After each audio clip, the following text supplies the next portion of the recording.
तो फिल्म की शुरुआत होती है और हम एक सुनसान रेगिस्तान के दरमियान में एक जख्मी लड़की को किसी से बचकर भागते हुए देखते हैं। उसका मुंह खून से लथपथ था और उसके पीछे एक गाड़ी भी थी। अब गाड़ी से एक आदमी निकलकर उसके पास पानी की बोतल फेंकता है और एक बंदूक फेंकता है। वो औरत पहले पानी पीती है और जल्दी से बंदूक उठाकर उसे लोड कर लेती है। इस बंदूक से वो उस आदमी को मारना चाहती थी, लेकिन उसका निशाना सही नहीं लग पाया और आखिर में उस आदमी ने इस लड़की को अपनी गाड़ी के नीचे कुचलकर मार डाला। सीन कट होता है और हमें दोबारा रेगिस्तान से गुजरती एक लड़की को दिखाया जाता है। इसका नाम है बॉबी, जो इस टाइम अपनी सिस्टर से कॉल पे बात कर रही है। उनकी बातों से पता चलता है कि बॉबी अपने फ्रेंड के पास जा रही थी, जिसने पहले भी बॉबी से अच्छा बर्ताव नहीं रखा था, यहाँ तक कि उसे हाथ भी उठाया था।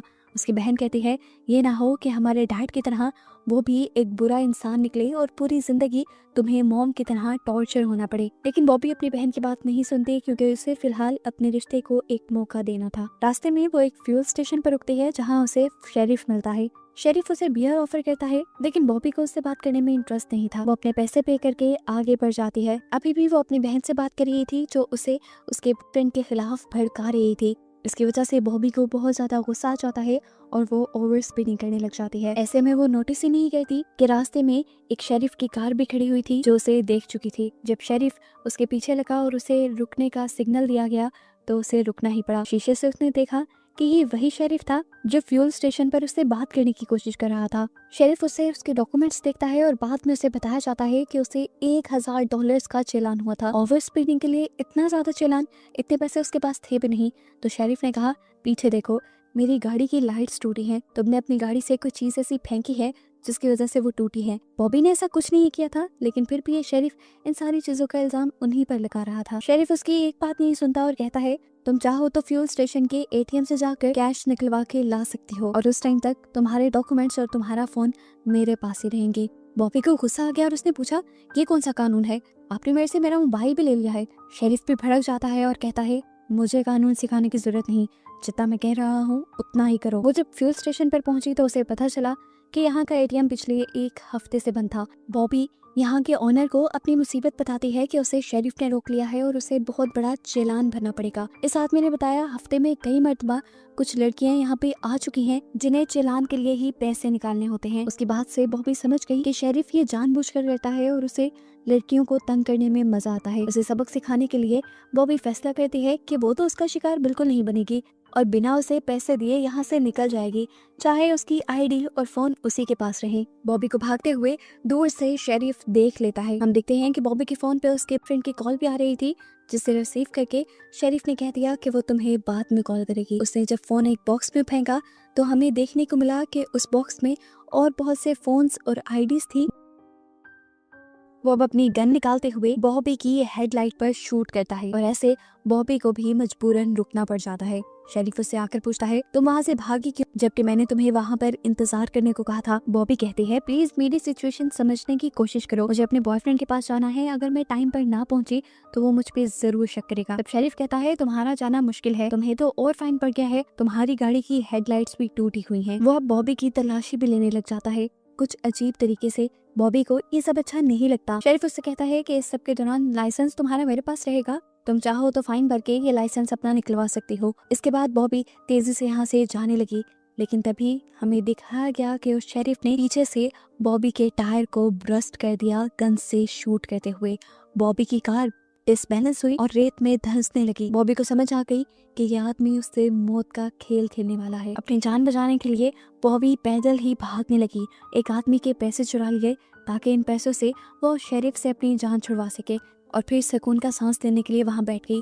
तभी एक वेट्रेस वहाँ पर आई और उसने बॉबी से कुछ ऑर्डर करने को कहा, क्योंकि बिना ऑर्डर किए यहाँ बैठना अलाउ नहीं था। वो कॉफी ऑर्डर कर देती है और तभी वो देखती है कि शेरिफ भी यहाँ आ चुका था। घबरा कर वो यहाँ से उठी और वॉशरूम की तरफ गई। वो यहाँ से भागने का कोई दूसरा रास्ता देख रही थी, लेकिन उसे मिला ही नहीं। एक अच्छी चीज जो उसे पता चली कि शेरिफ उसकी कार को यहीं पर लेके आया था। ये देखकर उसको एक नया आइडिया आया और उसने फोन बूथ पे आके जल्दी से 911 को कॉल की और उनसे दूर गैस स्टेशन पर मदद मांगी। वो जानती थी कि यहाँ पूरे इलाके में एक ही शेरिफ है और इसी को गैस स्टेशन पर भेजा जाएगा। जबकि खुद उसने फौरन अपने बॉयफ्रेंड को कॉल की और सारी सिचुएशन समझाने की कोशिश की कि एक शेरिफ उसके पीछे पड़ा हुआ है, वो उसकी जान का दुश्मन बन रहा है। लेकिन यहाँ उसका बॉयफ्रेंड उसकी बात समझने के बजाय उसी पर ही चीट करने का इल्जाम लगाने लगता है। अब डरकर बॉबी अपनी बहन को कॉल करने की कोशिश करती है। वो उसे बताने ही वाली थी कि वो मुसीबत में है, पीछे से उसे शेरिफ की आवाज आई। शेरिफ यहाँ पर उसे उसकी लाइसेंस, मोबाइल और चाबियां वापस करने के लिए आया था। ये देखकर वो शॉक रह गई कि एक आदमी का इतनी जल्दी बिहेवियर कैसे बदल गया। सब नॉर्मल लग रहा था तो उसने अपनी बहन को भी कह दिया, नहीं शायद वो मेरा वहम था, अब यहाँ सब कुछ ठीक है। इधर दूसरी तरफ हमने देखा कि जिस आदमी के पैसे बॉबी ने चुराए थे, उसने पैसे चुराने का इल्जाम वेट्रेस पे लगा दिया और उसके बॉस ने भी बिना उसकी जस्टिफिकेशन सुने उसे जॉब से निकाल दिया। वो उदास हुई बाहर बैठी थी, तभी बॉबी बाहर आई और बॉबी ने उससे लिफ्ट के लिए पूछा। वो लड़की भी मान जाती है और ये दोनों अपना सफर एक साथ शुरू कर देते हैं। ये लोग बातें ही कर रहे थे कि एकदम से गोली चली जो इस लड़की के सर पे लगकर वो लड़की मर गई और उसका खून बॉबी की गाड़ी पे लग गया।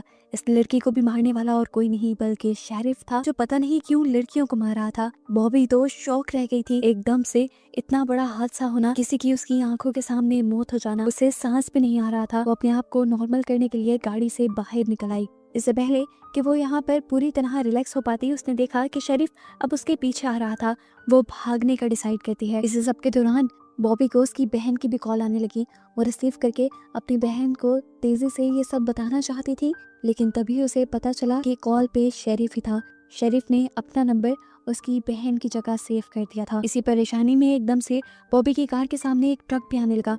बॉबी ने जल्दी से कार रोकी और ट्रक को आकर वेव करते हुए रोक लिया। ट्रक ड्राइवर जल्दी से ट्रक से बाहर निकला।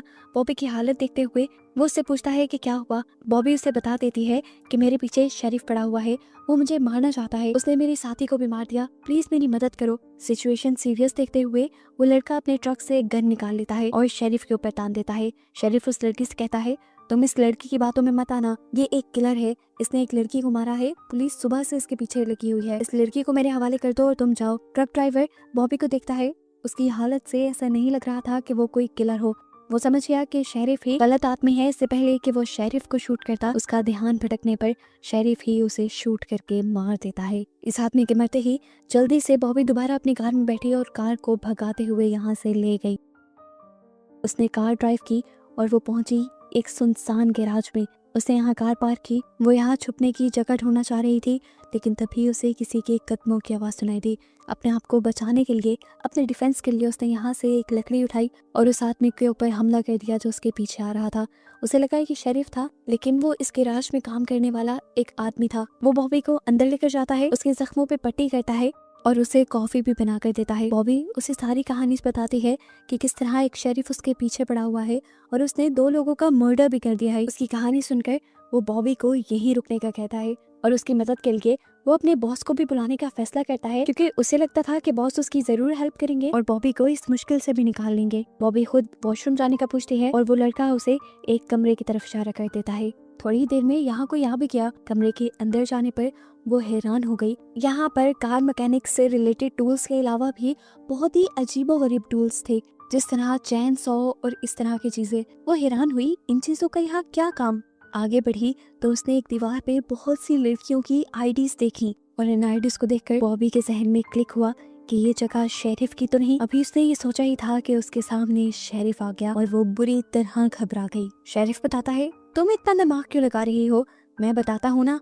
इन आईडीज पे जो नंबर्स हैं वो रिप्रेजेंट कर रहे हैं कि ये लड़की कितना दूर तक भाग पाई थी। इससे पहले कि बॉबी यहाँ से भागने की कोशिश करती, वो दूसरा लड़का जो यहाँ का मैकेनिक अपने आप को बता रहा था, वो बॉबी के सर पे वार करके उसे बेहोश कर देता है। असल में ये लड़का भी शेरिफ का भाई था और शेरिफ के ऐसे कामों में उसका साथ दिया करता था। ये दोनों ही साइको थे। थोड़ी देर में बॉबी को जब होश आता है तो वो देखती है कि उसे एक चेयर से बांधा गया था। शेरिफ अपनी कहानी सुनाना शुरू करता है कि क्यों उसे औरतों से इतनी नफरत है और क्यों वो ये सब कर रहा है। असल में उसकी माँ एक अच्छी औरत नहीं थी, वो अपनी मस्ती में मगन रहती थी, जिसकी वजह से इन दोनों ने बहुत सफर किया था। इसके बाद वो बॉबी को एक चाकू दिखाता है और बताता है कि ये मैंने अपनी मॉम की खाल से बनाया था, यानी उसने अपनी मॉम का भी मर्डर किया था। और अब वो इसी चाकू से बॉबी की जुबान पकड़ के बेदर्दी से उसकी जुबान काट देता है और कहता है, इसी जुबान से तुमने मुझे गालियां दी थी ना। तकलीफ इतनी ज्यादा थी कि बॉबी एक बार फिर बेहोश हो गई। जब उसे होश आया तो उसे पता चला कि उसे चेयर से खोल दिया गया था। वो उठी, उसने शेरिफ का चाकू उठाया और यहाँ से बाहर निकल पड़ी। ऐसा नहीं था कि शेरिफ उसकी इस चाल के बारे में जानता नहीं था। हर लड़की जिसके साथ वो ये काम करता था वो भागने की जरूर कोशिश करती थी। अब बॉबी रात के अंधेरे में बिल्कुल उसी औरत की तरह भाग रही थी जिसे हमने मूवी के स्टार्ट में देखा था, और शेरिफ अपनी कार लिए उसके पीछे था। बॉबी भी जब भाग भाग के थक गई तो वो नीचे गिर गई। शेरिफ ने पहले वाली लड़कियों की तरह एक गोली के साथ बंदूक उसके पास फेंक दी। वो एक्सपेक्ट कर रहा था कि हर लड़की की तरह बॉबी भी उसी पर गोली चलाएगी, लेकिन उसने अपने ऊपर गोली चला ली और शेरिफ को इससे बहुत गुस्सा आया। वो आकर बॉबी भी चिल्लाता है कि ये खेल ऐसे काम नहीं करता, और तब आकर देखता है कि बॉबी तो जिंदा थी, उसने असल में हवा में गोली चलाई थी। शेरिफ जैसे ही उसके पास आया उसने शेरिफ के चाकू से ही शेरिफ के ऊपर हमला कर दिया। शेरिफ जब दर्द में तिलमिला रहा था तब बॉबी शेरिफ की कार में बैठी और उसने शेरिफ को कुचल दिया, और यहाँ पर उसने उस दरिंदे को मार डाला। जिसके बाद वो घर गई, वहाँ से उसने बड़ी बंदूक ली, कुछ आईडीज उठाई सबूत के तौर पर, और जब यहाँ से निकलने लगी तब उसके पीछे शेरिफ का भाई आ गया। उसने उसे भी बेदर्दी से मार दिया और फिर अपनी कार लेकर यहाँ से निकल गई। बॉबी वो लड़की थी जिसने इस खेल को हमेशा के लिए खत्म कर दिया था। तभी उसके फोन पे उसके फ्रेंड की कॉल आती है, जिसे देखकर उसे गुस्सा आ जाता है। इतने मुश्किल वक्त में वो उसे बचाने नहीं आया था, उसने फोन को भी वहाँ पे फेंक दिया था। देखने को मिला कि बॉबी ने अपनी जुबान जो शेरिफ ने काट दी थी वो भी एक बर्फ के डब्बे में रख ली थी, जिसे वो दोबारा जुड़वा ली थी। और बस ये कहानी यहाँ खत्म हो जाती है।